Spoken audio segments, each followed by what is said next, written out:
So we're telling you about all of these prophecies that are coming to pass, okay? And it's through the scriptures, through the Holy Spirit, that we're able to do so. So, verse 5, Behold, saith Yahweh, I will bring plagues upon the world, the sword, which are the missiles, famine, death, and destruction. For wickedness hath exceedingly polluted the whole earth, and their hurtful works are fulfilled. And let's figure out when wickedness increased on the earth. We got the precept over here in the first Maccabees. Alright, so let me go to the first Maccabees, verse 1. And it's, I believe, 9. So this is when, if you read 1 through 8, you're basically learning about Alexander the Greek, who basically was the Edomite who began to rule the earth by using his blessing, which was the sword. We talk about that all the time. Esau's blessing was the sword in Genesis 27 and 40, I believe. But if we look at Maccabees 1 and 9, it says, this is when the, let me read back, go back to Esdras. What I just read said, For wickedness hath exceedingly polluted the whole earth, and their hurtful works are fulfilled. So wickedness is polluting this earth right now, and every generation becomes more and more wicked.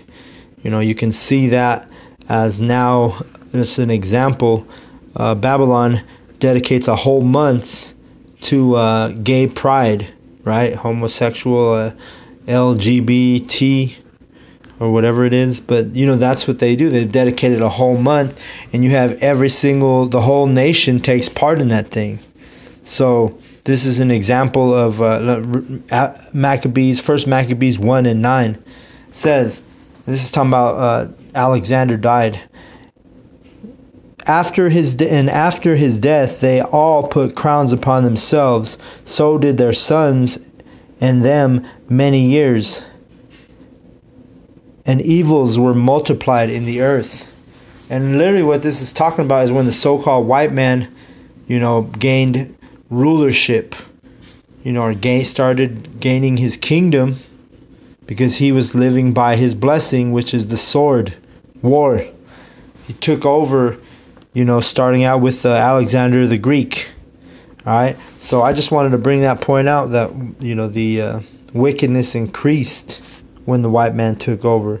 Thus saith the Bible. All right. So now I'm going to go back to 2nd Esdras 15, and then we left off at 7. And it says, Therefore saith Yahweh, I will hold my tongue no more as touching their wickedness which they profanely commit, neither will I suffer them in those things in which they wickedly exercise themselves. Behold, the innocent and the righteous blood crieth unto me, and the souls of the just complain continually. All right. So literally, that's what happens when you die, and your spirit goes. You go into the spirit realm, and literally, you know, your people that in your family, or that have gone away, have passed on. They're in that spirit realm, and they're literally crying out to Yahweh continually. You know what I mean? They're like saying, please bring this earth into judgment, you know? So that's what it is. They're actually praying for you, you know, those people that died. You know, they're in a place where the oppressor can't bother them, you know. It says that in the scripture it says that the dead, you know, they don't hear the master's voice. They don't hear the voice of the oppressor anymore, you know. He's not harassing them anymore. So back on verse 8, 2nd Esdras 15 and 8, you know, it says they profanely commit. So profane means out of the church. All right, that's the definition for profane. It's not cussing word, you know. It can mean cuss words, you know, swearing, but literally it means out of the church. And nobody is more profane than Esau. You know that, actually I might as well pull that up since I brought it up. Vile and profane Esau. Let me just figure it out where it's at. It's not at the top of my head. Okay, so we'll go to Hebrews for that one. It's going to be Hebrews. Let's see. Hebrews 12 and 16. Just so we can show you who's profane, meaning who is out of the church. Because they don't follow laws of Yahweh because they were never given to him. All right, so it says, lest there, this is Hebrews 12 and 16, lest there be any fornicator or profane person as Esau, who for one morsel of meat sold his birthright. All right, he sold that blessing for some red raw meat. All right, and Esau, the so-called white man, still loves eating his meat bloody. All right, and what is blood? Red. What is Edom? The word Edom means red. So Esau is the most profane, eating raw red meat, and he's a fornicator, right? Not talking about sex. That's talking about all his idols, all of his pollution, meaning he's polluted and defiled the nation of Israel, and he's already defiled himself. That was a given. He was defiled. So I just wanted to show who is profane and what that word means. All right. So now we're going to go to let's go to verse. Let me see. 2nd Ezra 15. And I believe we left off 9. I'm going to try to read this a little more and quit explaining so much. It says, and therefore, saith Yahweh, I will surely avenge them and receive unto me all the innocent blood from among them. All right, so, the so-called white man, he took the so-called black man into slavery on ships. And he also, when he got to America, he also tried to destroy the Gadites, who were Native Americans, so-called Native Americans, and Hispanics, right? Which is actually the so-called Mexicans. The white man he's oppressed both Israel and Judah. All right. So now it's time. The Bible's saying he's going to avenge. He's going to avenge them on behalf of his people, the Israelites. So 2nd Ezra 15 and 9, middle of the verse, and receive unto me all the innocent blood from among them. Behold, my people is led as a flock to the slaughter. I will not suffer them now to dwell in the land of Egypt. All right, and we know that they are led to slaughter because why? Because our people, the Israelites, so-called black, so-called Native American, and so-called Hispanic, they've taken on Esau's lifestyles, customs, religions, everything. You know what I mean? They literally, the Israelites, so-called blacks, Native American, and Hispanics, they've literally taken on and been polluted by their oppressor, who is Esau, Edom, the so-called white man. All right. And that's why Yahweh is saying, my people are led like a flock to the slaughter. Because if you think about it, if you're over there celebrating pagan holidays like Christmas, Easter, Halloween, all these different holidays in America, you're polluted. Because those are not Yahweh's holy days. Right? Because the word holiday actually means holy day. But those are not the holy days. So that's why it says you are led, you're like a flock led to slaughter. Okay? I will not suffer them to not now to dwell in the land of Egypt. All right, and really quick, let me just prove. Revelation. We're gonna go to Revelation. 11 and verse 8. And just to show you, America is Egypt that he's referring to in Esdras, the book of Esdras that we're reading. It says, and their dead bodies shall lie in the street of the great city, which is America, which is spiritually called Sodom and Egypt, where also our Lord was crucified. All right, so literally, it's not literally Egypt or Sodom, referring to Sodom and Gomorrah, but it's spiritually, okay? So when we go back to Esdras, we know what it's talking about, all right? It's talking about spiritually Sodom and Egypt, all right? So verse 10, middle of the verse, I will not suffer them now to dwell in the land of Egypt, all right? So this is Egypt, people. This is America, is the Egypt that it's referring to right here. But I will bring them with a mighty hand and a stretched out arm, and smite Egypt with plagues as before, and will destroy all the land thereof. So it says as before, right? Because he plagued ancient Egypt, right? He already did that. Now he's telling you as before, the way he did it to Egypt, physical, literal Egypt, well, he's going to do it to this spiritual Egypt next, okay? So it says, Egypt shall mourn. In America, you can literally just throw that word America right there, where Egypt is. Because this is a parable, right? It's given unto the servants of Yahweh to understand these parables. And we're explaining it, but if you can't accept it, what did we read earlier? It says the unfaithfulness will die, or right here, number 4. For all the unfaithful shall die in their unfaithfulness. So we don't give a shit if you believe us or not. We're telling you. So, we don't care. We're not here to convert you. We're here to teach, and the right people that accept this teaching are going to hear it. The rest of y'all are going to be destroyed like we're bringing out in these scriptures. Okay? Prophesying about destruction. That's what we're doing. It's what I'm doing right now. Okay? So it says, but I will bring them a mighty hand and a stretched out arm, and smite Egypt with plagues as before, and will destroy all the land thereof. So the way he's going to deliver us is with the chariots, the so-called UFOs. But I'm not doing the lesson on the chariots. This is just breakdown of 2nd Esdras 15.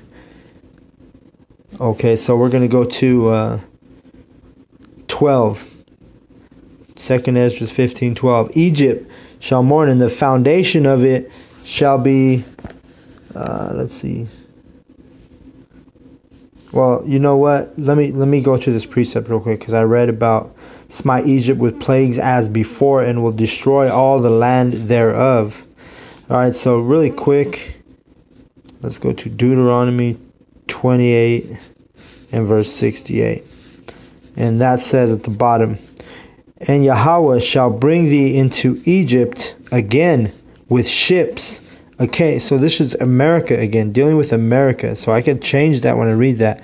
And the Lord shall bring thee into America again with ships, by the way whereof I spake unto thee. Thou shalt see it no more again, and there ye shall be sold unto your enemies for bondmen and bondwomen, and no man shall buy you.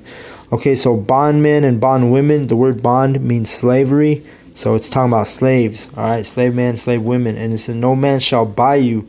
The word buy right there means redeem, meaning no one's going to redeem you, okay?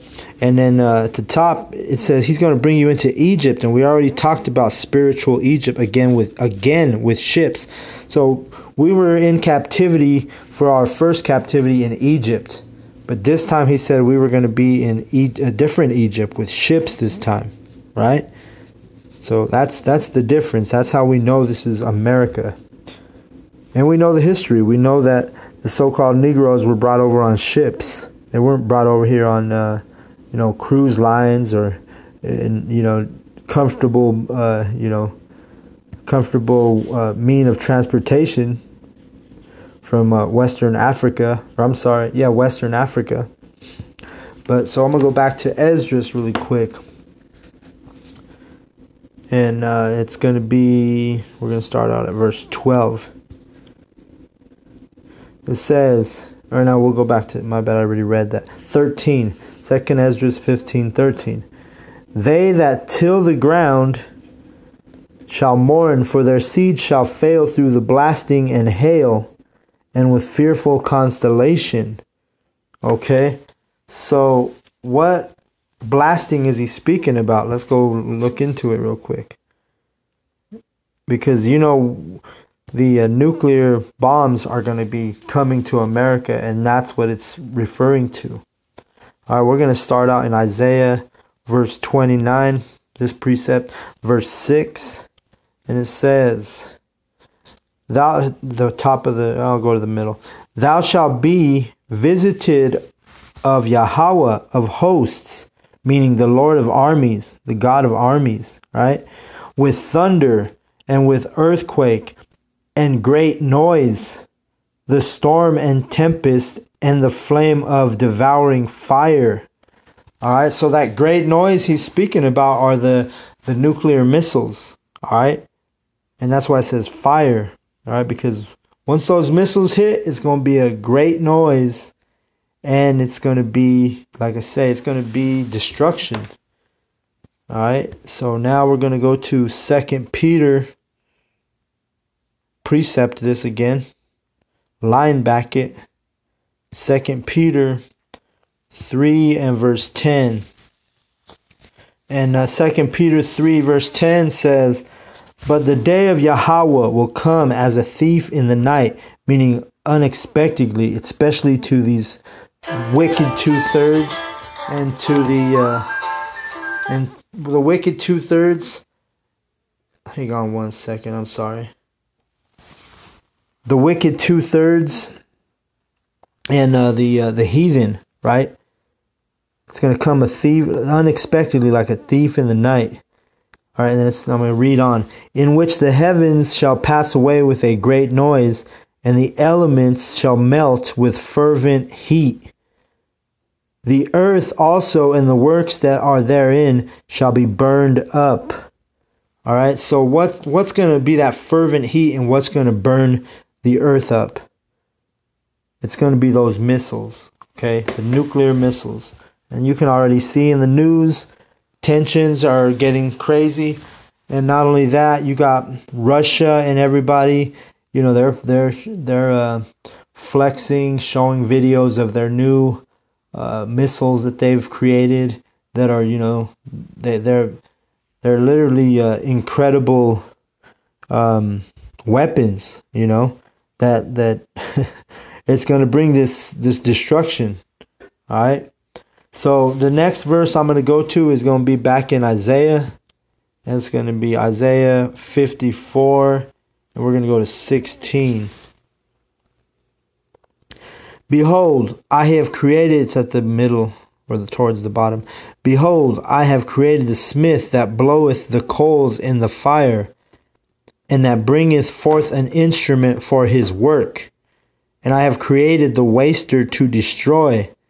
All right, so a smith is referring to a blacksmith, right? And what do blacksmiths do? They create weapons for war, right? It was a very lucrative job title in the ancient times. You know, they made good livings being a blacksmith, right? A weapon creator. But now the modern day blacksmith is a scientist who he creates, you know, now he's creating nuclear weapons, right? And that's why in verse 16 it says, and I have created the waster to destroy. All right, the waster is literally the nuclear missiles. All right, you know, and I can read 17 really quick. It says, no weapon that is formed against thee shall prosper, and every tongue that shall rise against thee in judgment thou shalt condemn. This is the heritage of the servants of Yahweh, and their righteousness is of me, saith Yahweh. So, you know, everybody always says, you know, oh, no weapon formed against me can prosper. Well, guess what? You got to be pushing his truth. You can't be in Christianity and let this verse apply to you? This verse applies to his servants, the one who are teaching his word, and it's not popular in the world, his word, right? His truth. This truth that we bring out, it's not it's not going to make a lot of friends. In fact, it breaks up families, it makes enemies, people start to hate you. So you really got to understand these scriptures, otherwise you're just you're just reading in vain. If you're in the Christian church and you think this verse applies to you, that no weapon that's formed against thee shall prosper, it's only dealing with the servants of Yahweh who teach this truth, starting out with the elder apostles of GMS who hold 100% truth. All right, we're the ones who break down these parables for the masses. We're the ones who teach this Bible, and able to understand. So I'm going to keep reading. I'm going to go back to, let's see, Esdras, 2nd Esdras, verse 15. And I'm going to go back to, where did I go? Let's go to 13. They that till the ground shall mourn, for their seeds shall fail through the blasting and hail with a fearful consolation. Woe to the world of them that dwell therein, for the sword and their destruction draweth nigh. All right, so he's talking about this nuclear war. He's saying the sword is literally the weapon, right? Which is the nuclear missiles. One people shall stand up and fight against another, and swords in their hands. All right, so that's talking about different people, different nationalities, different races are going to be fighting against each other. All right, and then it says, there shall be sedition among men, and invading one another. They shall not regard their kings nor princes, and the course of their actions shall stand in their power. Okay, so literally, this is dealing with Jacob's trouble, right? Because not everybody's going to die at the initial start of the nuclear war, right? There's going to be great destruction, but it's not going to kill everybody immediately. So, they're going to also implement these microchips, right, to control you, and that's what it is, man. These plagues, these are modern plagues, the microchip and the missiles. All right, I did a sit down on that not too long ago, and that was actually the title. So I'm going to read verse 16. For there shall be sedition among men. And the word sedition means resistance of lawful authority. All right, so you already starting to see that, right? You're seeing uproars of the people. You're seeing, throughout the world, there are people rising up against their own governments. All right. Verse 17, a man shall desire to go into a city and shall not be able. All right. So there's going to be a time when they're going to implement the microchip. And if you don't have a microchip, you're not going to be able to leave, Babylon, America. Or you're not going to be able to enter it if you're not here. One of the things that they're going to do is with those, that so-called Mexican border and the wall that they're building, they're going to say, okay, you know what? You can come to America, but you got to take this microchip. And that's going to be their destruction. Because we know in Revelation that says if you take the mark of the beast, which is the microchip, you make allegiance to that devil, the so-called white man, then the destruction is coming to you. You basically cut yourself off from Yahweh. All right. So that's why we know as men in this truth, there's no way we're going to take the microchip. We rather take death, right? We rather get our head cut off in a guillotine than to separate ourselves from Yahweh. So number 18, verse 18. For because of their pride, the city shall be troubled, the houses shall be destroyed, and the men shall be afraid. Okay, so this is just dealing with Jacob's trouble, man. Which Jacob's trouble, the judgment starts out with the house of Israel, who is the Jacob, the Israelites, so-called black man, Native American, and so-called Hispanic man. All right, we are going to feel the heat first, and you're already seeing it in Mexico. So-called Mexicans are being put in cages at the border right now. Number 19, a man shall have no pity upon his neighbor, but shall destroy their houses with the sword and spoil their goods because of the lack of bread and for great tribulation. Okay, so this is dealing with desperate times in Jacob's trouble.